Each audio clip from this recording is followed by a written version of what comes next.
জনপ্রতিনিধি হিসেবে আমি ইভেন 9th পার্লামেন্টে যখন আমি সংসদ সদস্য ছিলাম একেবারেই তখন তো তরুণ। তা আপনি সেই পাবলিকের যে ভালোবাসার যে জায়গাটা সেটা বর্তমান এই ব্যবস্থাতে এখন এখানে নেই। কেউ হয়তো রাজনৈতিক ক্ষমতা ব্যবহার করে, কেউ হয়তো আমলাতান্ত্রিক ক্ষমতা ব্যবহার করে খুব অর্থবিত্ত মালিক হয়ে গেছেন। গোলাম মাওলা রানী যেটি একটু তাজ রহমান বললেন যে অস্বস্তি গোটা দেশবাসী উপজেলা নির্বাচন, আপনি কেন বিএনপি বাইরে আছে সেজন্য অস্বস্তি নাকি রাজনৈতিক টানাপোড়েনের কারণে অস্বস্তিটা? না না, সঙ্গত করেন বিএনপি একটা বড় দল, এখানে যদি রাজনৈতিক একটা সমঝোতা থাকতো, বিএনপির প্রার্থীরা থাকতো, জামাতের প্রার্থীরা থাকতো, জাতীয় পার্টির প্রার্থীরা থাকতো, সঙ্গে সঙ্গে কিছু স্বতন্ত্র প্রার্থীও দাঁড়িয়ে যেতেন যারা স্থানীয়ভাবে খুবই যোগ্যতম। এখন এরকম ধরেন সারা বাংলাদেশে হয়তো 300-400 যোগ্যতম যারা কোনো জাতীয় পার্টি কোনো দলের না কিন্তু স্থানীয়ভাবে খুবই জনপ্রিয় আছে, এরকম প্রার্থীরাও দাঁড়িয়ে যেতেন। তো তারা যদি দাঁড়িয়ে যেতেন, বিএনপির প্রার্থী থাকতো, তাহলে এই গরমের মধ্যে এটা একটা উৎসব মুখর একটা পরিবেশ আসতো। এখন আমাদের দেশের যে গণতান্ত্রিক ইতিহাস, গণতান্ত্রিক আন্দোলন, সেখানে ভোট বলতেই একটা উৎসবের আমেজ কাজ করে এবং মানুষ এই ভোটের সময় তাদের দুঃখ কষ্ট বেদনাগুলো ভুলে যায়, সব কিছু ভুলে গিয়ে শুধু ভোটের এই আনন্দটাকে উপভোগ করে। ট্র্যাডিশনালি আমি ছোটোকাল থেকে যতটুকু পর্যন্ত দেখেছি ওইরকমই, একেবারে শিশু থেকে শুরু করে একেবারে বুড়ি পর্যন্ত, 80 বছরের বুড়ি, সেও তাকে দেখা গেল যে রিকশায় করে বা কোলে করে আরও গ্রামে আরও দুর্গম অবস্থাতে ভোট দিতে নিয়ে যেতে হবে এবং নানি বুড়া বয়সে তারা একটা ভোট দেবেই সে। তো ওই যে পালকিতে চলে যায়, হ্যাঁ পালকিতে চলে, এখন ওই যে ভোট সংক্রান্ত যে উৎসবের যে জায়গাটা আছে সেই জায়গাটা নষ্ট হয়ে গেছে। আমি কোনো কারণ বললাম না, ফার্স্ট থিং হলো যে এই উৎসব জিনিসটা এখন আর নেই।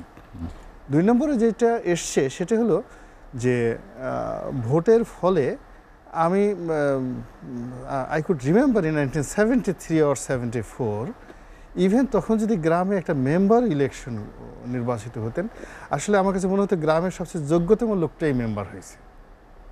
মানে আমার ছোটোকাল থেকে আমি দেখেছি মেম্বারটাকে আসলে মেম্বারের মতো মনে হতো, কিংবা যিনি চেয়ারম্যান হতেন আমার কাছে মনে হতো যে ওনার চেয়েতে এই এলাকাতে চেয়ারম্যান সাহেবের সাথে যোগ্যতম কোনো লোক নেই। যে কটা আমি ইউনিয়ন নির্বাচন, এবং আমার কাছে এমপি সাহেবরা তো অনেক বড় বিষয়, এখন বড় হয়েছে হয়তো এমপিদের মনে হয়, কিন্তু ছোটোকালে আমাদের কাছে মেম্বার বা চেয়ারম্যান তাদেরকে বড় মনে হতো। তা আমি আপ টু একেবারে এরশাদের জমানা পর্যন্ত 82, 83, 84 পর্যন্ত যখন আমি দেখেছি যে যারা উপজেলা চেয়ারম্যান হয়েছেন, আমাদের এলাকাতে গলাচিপাতে যিনি উপজেলা চেয়ারম্যান হলেন, আমার কাছে মনে হয়েছে যে এই উপজেলাতে ওনার সাথে আসলে কোনো যোগ্যতম লোক নেই। কিন্তু এখনের বিশ্বাসটা পুরো উল্টে হয়ে গেছে। এখন যিনি নির্বাচিত হচ্ছেন, সেটা এমপি হোক, মেম্বার হোক, চেয়ারম্যান হোক, পৌর মেয়র হোক, তিনি যে যোগ্যতম হবেন বা মানুষের মনে ওই ধরনের যে একটা বিশ্বাস বা আস্থার আসবে, আই এম নট শিওর। এখানে অনেকগুলো বিষয় কাজ করে। এখন কোনো কোনো জায়গায় দেখা গেল যে যিনি জনপ্রতিনিধি নির্বাচিত হয়েছেন তাকে কেউ দুর্বল ভাবছে, কাউকে খুব বেশি শক্তিশালী ভাবছে যে তার মতো শক্তিশালী বাংলাদেশে আর কেউ নেই, তাকে কেউ অতিমানব ভাবছে, তাকে কেউ চোরাকারবারি ভাবছে, তাকে কেউ টাকা পাচারকারী ভাবছে, তাকে কেউ মানে শাসক দলের খুব ঘনিষ্ঠজন হিসেবে ভাবছে, কাকে কেউ আইজি সাহেবের আত্মীয় হিসেবে ভাবছে, কাকে কেউ প্রধানমন্ত্রী বা গণভবনের কোনো কর্মকর্তার ঘনিষ্ঠজন হিসেবে ভাবছে। মানে এই যে জনপ্রতিনিধির যে পরিচয়টা, তার ফার্স্ট প্রায়োরিটি হলো হি যে পাবলিক রিপ্রেজেন্টেটিভ।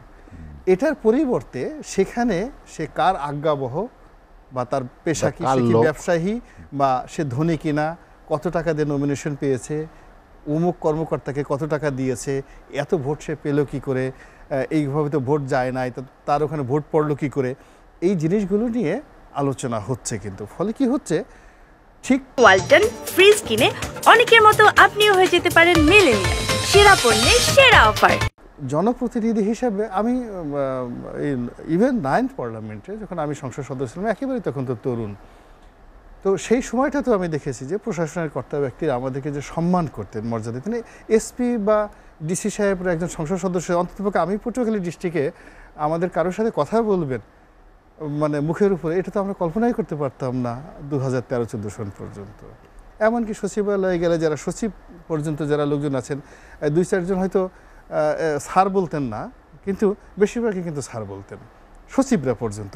আপ টু আমরা এই 9th পার্লামেন্টে দেখেছি। এর কারণ হলো একটা প্রবল প্রতিযোগিতার মাধ্যমে আমরা নির্বাচিত হয়ে আসছিলাম। বিএনপির এবং আওয়ামী লীগের যারাই নির্বাচিত এসেছিলেন তাদের ওই জনগণের একটা ম্যান্ডেট ছিল, থাকার ফলে ওখানে একটা সম্মান ছিল, একটা মর্যাদা ছিল এবং আমরা সেটা উপভোগ করেছি এবং সেটা দিয়ে কিন্তু আমরা জনগণের জন্য কাজ করেছি। ফলে দেখেন আমি অনেক দিন যাবত মানে এলাকায় আমি 2014 সন পর্যন্ত এমপি নই, কিন্তু আমার গলাচিপে 10 মিনিটে গিয়ে আপনি যে কোনো রিক্সাওয়ালাকে বলেন আমি এমপি সাহেবের বাড়িতে যাব, জাস্ট আমি একটা চ্যালেঞ্জ দিলাম, আপনি দেখেন তো আপনার কোন বাড়িতে নিয়ে যায়। আমি এটা এমপি সাহেবের বাড়িতে যাব, আপনাকে দেখেন আমি 2014 সন থেকে এমপি নাই, কিন্তু আপনাকে কোন বাড়িতে নিয়ে যায়। আমার বাড়িটা ভেঙে চুরমার করে দিয়েছে, মানুষজন এসে বলে আমি এমপি সাহেবের বাড়ির সামনে আছি, কোনো বাড়ি নাই সেখানে, শুধু ধুধু মাঠ পড়ে আছে। কিন্তু এটা হলো পাবলিকের ভালোবাসা।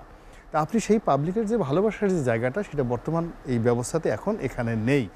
তার সঙ্গে সঙ্গে বিশ্ব আমাদের জন্য খুব জটিল হয়ে পড়েছে এই মুহূর্তে। ভারতের সঙ্গে আমাদের যে সম্পর্ক, চীনের সাথে সে সম্পর্ক, এই যে কাতারের আমির আসলেন, এখন তাদের সঙ্গে আমাদের যে সম্পর্ক, আমাদের পররাষ্ট্রমন্ত্রী বললেন যে আমির সাহেব আসছেন, আমির আসছেন, আমরা তার কাছে নিবেদন করেছি বা আমাদের একটা অ্যাপিল ছিল যে আমরা যেন বাকিতে 1 বছরের ডেফার্টে আমরা তেল কিনতে পারি। তা আমাদের দেখেন যে গ্রামে প্রথমে লেখা থাকে যে বাকি দেওয়া নিষিদ্ধ, বাকি চাহিয়া লজ্জা দিবেন না। তা আমাদের দেশে একজন লোক আসছেন, সম্মানিত মেহমান আসলেন, আমরা তার কাছে গিয়ে বললাম যে আমাদেরকে বাকিতে তেল বিক্রি করেন আমাদের কাছে বা গ্যাস বিক্রি আমার কাছে। তো বোঝার চেষ্টা করুন যে আমাদের যে জাতীয় মর্যাদা, জাতীয় ইকোনমি, বাংলাদেশ ব্যাংকের রিজার্ভ এবং ব্যালেন্স এখন কোন পর্যায়ে চলে গেছে। উপজেলা নির্বাচনটা হয়তো এখন অনেকের ভাবায়, কিন্তু আমার কাছে ব্যক্তিগতভাবে এখন মনে হয় যে যেখানে সরকারি হিসাবে 18 বা 19 বিলিয়ন ডলার আমাদের রিজার্ভ আছে, সেখানে 105 বা 107 বিলিয়ন ডলার আমাদের ঋণ আছে। পৃথিবীর কথা বলেন আমাদের দক্ষিণ পূর্ব এশিয়ার কোনো একটা দেশে ঠিক এই পরিমাণ ইমব্যালেন্সড মানে আপনার ফরেন রিজার্ভ অ্যান্ড ফরেন ডেপ্ট এটা নেই। তা আমরা এটা দিয়ে কিভাবে চলবো, মানে আগামী 1 বছর কিভাবে বা 2 বছর আমরা কিভাবে বিদেশি ঋণ পরিশোধ করব। আর আমাদের এই যে 15 বা 16 বিলিয়ন ডলার আছে, এটা দিয়ে আমি কিভাবে আমদানি ব্যয় করব, আমার কিভাবে আমি টাকার মুদ্রার নোট ছাপাবো, কিভাবে আমি বাংলাদেশ ব্যাংকের কয়েনগুলো আমি ঠিক রাখবো, কিভাবে আমার গোল্ড রিজার্ভটা ঠিক রাখবো।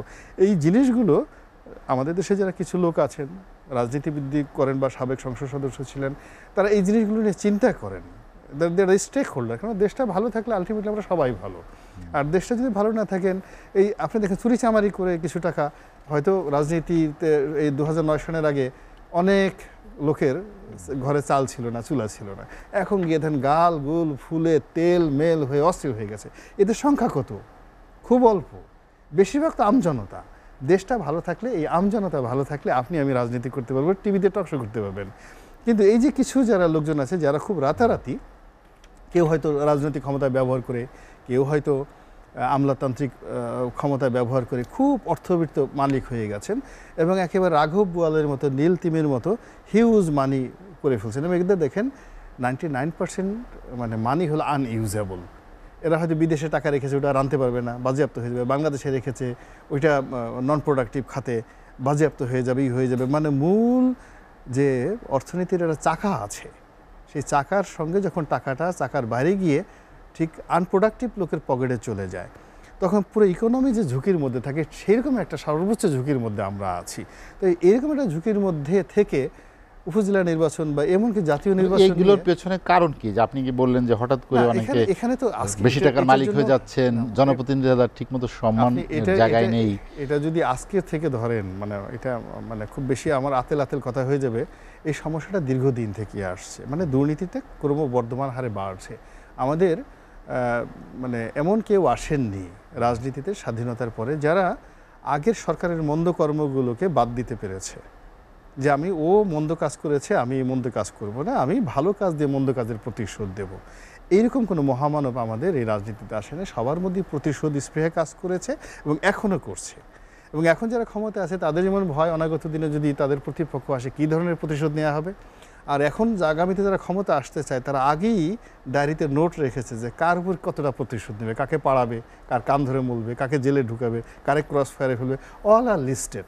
সো এই যে একটা প্রতিশোধ পরায়ণতা, প্রতিহিংসা পরায়ণ, এর কারণে কি হচ্ছে, ইকোনমির যে বিস্তার সেটা হয় না। আমরা যদি আদালতের উপর বিশ্বাস করতে পারতাম, আইনের উপর আস্থা রাখতো, রাজনীতিবিদদের সঙ্গে যদি একটা পারিবারিক সম্পর্ক থাকতো, আমাদের দরজাটা যদি ওপেন থাকতো সবার জন্য, এই বাংলাদেশে ছিল একটা সময় আওয়ামী লীগ, বিএনপি, জামাত, জাতীয় পার্টি সবার মধ্যে ব্যক্তিগত সৌহার্দ্যপূর্ণ রিলেশন ছিল। এই সম্পর্কটা এখন আর নেই। এখন আর নেই। এখন আমরা সবাই সবাইকে ক্ষতি করতে পারি, দাদা আমাকে করতে পারে, আমি করতে পারি, কিন্তু উপকার করার মতো মানুষ আমাদের এই সমাজে খুব অল্প আছে। এই হলো অবস্থা। এই কারণে কি হচ্ছে, ধস নেমেছে, সব ক্ষেত্রে ধস নেমেছে। গোলাম মাওলা রনি ভাই আলোচনা শেষ করতে চাই, শেষ দিকে চলে এসেছি, এটিও তাজ রহমান বললেন যে রাজনীতিতেই যে বর্তমান অবস্থা, কিন্তু এক্সিট প্ল্যানটা কি আসলে? বিএনপি কি এইভাবে বর্জন করতে থাকবে? না না, এক্সিট প্ল্যান এখন আসলে নেই। এর কারণ হলো কি, সমঝোতা করার একটা সময় থাকে, তারপর শাস্তি দেওয়ার একটা লেভেল থাকে। আমাদের সমাজে কি হয়, যেন একজন ছোটোখাটো অন্যায় অপরাধ করছে, দুই পক্ষকে আমরা একত্র করে দেই, অথবা দেখা যাচ্ছে তার চেয়ে একটু অপকর্মটা বেশি হয়ে গেছে, তখন মুরব্বীরা বিচার করে এই ওকে দুটো চড় থাপ্পড় দিয়ে দিল বা এই করে দিল গ্রামে। এর সাধারণত এইভাবে বিচার হয়। কিন্তু কখনো কখনো দেখা যাচ্ছে যে এই দুটো জিনিস যখন অতিক্রম হয়ে যায়, তখন যুদ্ধটা অনিবার্য হয়ে যায়, আর যুদ্ধ মানেই পতন। তো এখন আমাদের রাজনীতিতে এই দীর্ঘদিন যাবৎ, সেটা সেই ৭৫-এর ১৫ আগস্ট থেকে এখন পর্যন্ত এত পক্ষ বিপক্ষ, এত কষ্ট হয়েছে। দেখুন, আমি তো ২১ আগস্টের মতো একটা গ্রেনেড হামলা, উনি যেটা বললেন যে বাংলাদেশের মাটিতে এরকম একটা ঘটনা ঘটেছে, এটা তো অস্বীকার করার উপায় নাই। তা কতটা মানে যারা এর দ্বারা সাফারার হয়েছে, কতটা ক্রোধ তাদের মধ্যে কাজ করছে। ১৫ আগস্টের কথা বাদ দিলাম, এটা তো একটা ইসে ম্যাসাকার।